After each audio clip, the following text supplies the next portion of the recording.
네. 여기가 또 차는 또 들어오기가 애매합니다. 안녕하세요. 오늘은 오프로드 모터사이클 라이딩의 정말 중요한 기술이죠. 스탠딩 자세에 대해 좀 깊이 파헤쳐보려고 합니다. 저희가 함께 본 여러 자료들을 토대로 왜 서야 하는지, 그리고 더 중요하게는 어떻게 제대로 서야 하는지 그 핵심을 좀 명쾌하게 정리해 드릴게요. 아니 왜 굳이 힘들게 서서 타야 하지? 혹은 내가 지금 제대로 하고 있는 게 맞나? 이런 생각 한 번쯤 해보셨을 거예요. 네, 맞습니다. 많은 라이더분들이 오프로드에서 스탠딩 이거 중요하다는 건 아시는데 정확한 이유나 올바른 자세에 대해서는 좀 헷갈려 하시는 경우가 많더라고요. 오늘 그 궁금증들 좀 시원하게 풀어드리겠습니다. 이게 단순히 그냥 일어서는 행위 그 이상의 과학이랑 기술이 숨어 있거든요. 네, 그럼 가장 기본적인 질문부터 시작해 볼까요? 왜 편하게 앉아가지 않고 굳이 서서 타야 할까요? 아주 좋은 질문이세요. 이게 여러 이유가 있는데요. 첫 번째는 시야 확보예요. 서면 앉아있을 때보다 훨씬 더 멀리 그리고 노면에 어떤 굴곡이나 장애물을 좀 더 명확하게 볼 수 있게 되죠. 뭐랄까 약간 높은 곳에서 아래를 내려다보는 그런 효과랄까요?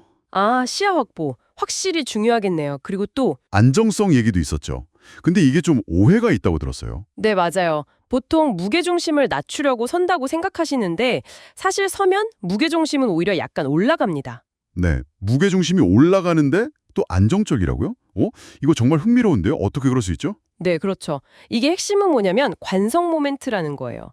자신의 체중이 지면, 그러니까 회전축에서 더 멀어지면서 마치 긴 장대를 든 고개사처럼 좌우로 넘어지려는 힘에 대한 저항력이 커지는 원리입니다. 그래서 더 안정적으로 느껴지는 거죠. 어쩌면 이게 더 중요할 수도 있는데 바로 충격 흡수 능력입니다. 충격 흡수요?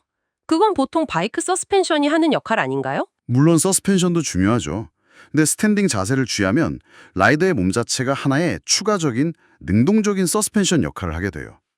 그러니까 라이더와 바이크가 어느 정도 분리된 시스템처럼 움직이는 거죠.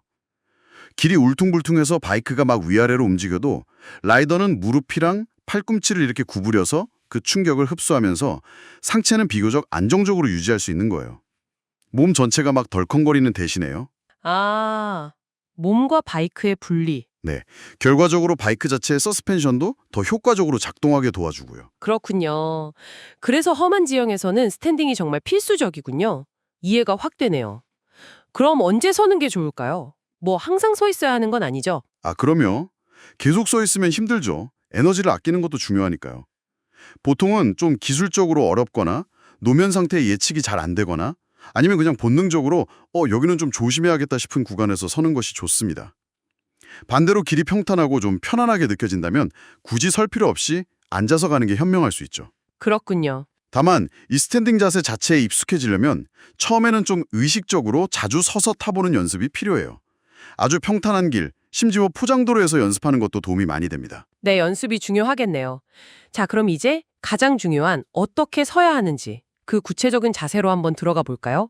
발 위치부터 시작하는 게 맞겠죠. 네, 맞습니다. 발이 바이크와의 첫 번째 접점이면서 가장 낮은 접점이라서 제어에 미치는 영향이 아주 큽니다. 핵심은 발의 위치인데요. 발 뒤꿈치나 발바닥 중간, 아치가 아니라 발의 앞부분, 그러니까 발가락 바로 뒤쪽, 흔히 말하는 볼 부분으로 풋페그를 딛는 게 중요해요. 발 앞부분으로요? 네, 그래야 발목을 마치 스프링처럼 유연하게 사용하면서 충격도 흡수하고 미세한 조정도 할 수 있거든요. 이때 발뒤꿈치는 살짝 아래로 내리면 안정감이 더해지고요.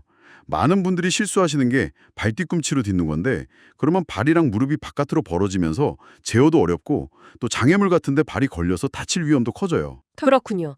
발 앞부분 기억해야겠네요. 그럼 발을 그렇게 딛고 무릎이란 하체는 어떻게 해야 하나요? 네, 발가락을 살짝 안쪽으로 향하게 하면요. 무릎이 자연스럽게 바이크 탱크 쪽을 향하게 됩니다.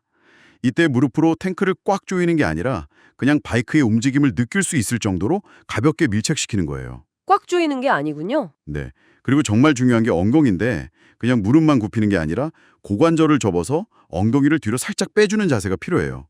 그래야 상체가 자연스럽게 앞으로 좀 기울면서 균형을 잡을 수 있죠. 근데 너무 뒤로 빼서 무슨 앉는 자세처럼 되면 안 되고요. 네네. 고관절을 접는다. 네. 이 발, 무릎, 고관절로 이어지는 하체 전체가 충격을 흡수하는 스프링 역할이라고 보시면 됩니다. 하체가 스프링 역할이라 흥미로운 표현이네요. 그럼 상체는요?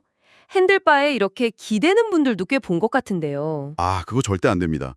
핸들바에는 체중을 거의 실으면 안 돼요. 거의 언제든 핸들에서 손을 뗄 수 있을 정도로 가볍게 주는 게 좋습니다. 아, 정말요? 가볍게? 네. 상체는 팔꿈치를 살짝 굽혀서 바깥쪽으로 좀 벌려주는 약간 충격 흡수와 조향에 바로 반응할 수 있는 그런 공격적인 자세를 취하는 게 좋아요. 시선은 당연히 멀리, 가고자 하는 방향을 봐야 하고요. 머리는 핸들바 중앙 바로 위에 위치시키는 게 이상적입니다. 몸 전체가 바이크 중앙에 잘 위치해서 앞뒤 무게 배분도 신경 써야 하고요. 와, 자세 하나 잡는데도 신경 쓸 게 정말 많네요. 자, 이렇게 올바른 자세를 잡았다면 이제 실제로 바이크를 제어할 때는 어떤 점을 기억해야 할까요? 결국은 다시 풋팩으로 돌아옵니다. 제어의 핵심이죠. 방향을 바꾸고 싶을 때 가려는 방향의 풋패그에 체중을 살짝 더 싣거나 아니면 그쪽 발 뒤꿈치를 아래로 살짝 눌러주기만 해도 바이크가 자연스럽게 기울어요. 상체를 막 크게 쓸 필요가 없는 거죠. 아주 효율적입니다. 오, 풋패그만으로도요? 네. 그리고 브레이크나 기어 변속을 할 때는 발을 잠깐 앞뒤로 움직여서 조작하고 조작이 끝나면 즉시 다시 기본 위치, 즉 발의 볼 위치로 돌아와야 하고요. 또 속도가 좀 붙은 상태에서 뒷바퀴를 살짝 미끄러뜨리면서 코너를 도는 기술을 쓸 때는요. 미끄러지는 방향의 반대쪽, 그러니까 바깥쪽 풋패그에 체중을 확실하게 실어줘야 바이크를 안정적으로 제어할 수 있습니다. 와, 정말 파면 팔수록 깊이가 느껴지는 주제네요. 스탠딩 자세라는 게 그냥 일어서는 게 아니라 바이크랑 소통하고 지형을 읽고 이걸 극복하는 아주 적극적인 기술이었군요. 아까 말씀하신 분리와 균형이라는 키워드가 딱 와닿습니다. 그렇습니다. 바이크의 움직임으로부터 내 몸을 어느 정도 독립시켜서 충격을 흘려보내는 분리, 그리고 발부터 상체까지 이어지는 안정적이고 균형 잡힌 자세를 통해서 바이크를 정교하게 제어하는 것. 이 두 가지가 핵심이라고 할 수 있겠습니다. 처음에는 좀 어색하고 안 쓰던 근육을 쓰니까 힘들 수 있어요. 하지만 꾸준히 연습하시면 오프로드 라이딩이 훨씬 더 안전해지고 또 즐거워지실 겁니다. 아까 말씀드린 것처럼 포장도로에서 연습하는 것도 잊지 마시고요. 네, 저도 당장 연습해보고 싶어지는데요. 오늘 정말 유익한 시간이었습니다. 마지막으로 이 내용을 듣고 계신 분들께 던져볼 만한 뭐랄까 생각거리 같은 게 있을까요? 오늘 저희가 이야기 나눈 이 라이더와 바이크의 분리, 그리고 충격에 유연하게 대처하는 자세라는 개념 있잖아요. 이건 한번 곱씹어 보시면 어떨까 싶어요. 이 의식적인 어떤 신체적 독립성, 그리고 유연함이라는 것이 다음번 라이딩에서 좀 험난한 지형을 만났을 때 단순히 기술적인 측면을 넘어서서요. 그 상황 자체를 인식하고 반응하는 라이더 본인의 마음가짐까지도 어떻게 바꿀 수 있을지 한번 생각해 보시는 것도 꽤 흥미로운 시작점이 될 수 있을 것 같습니다.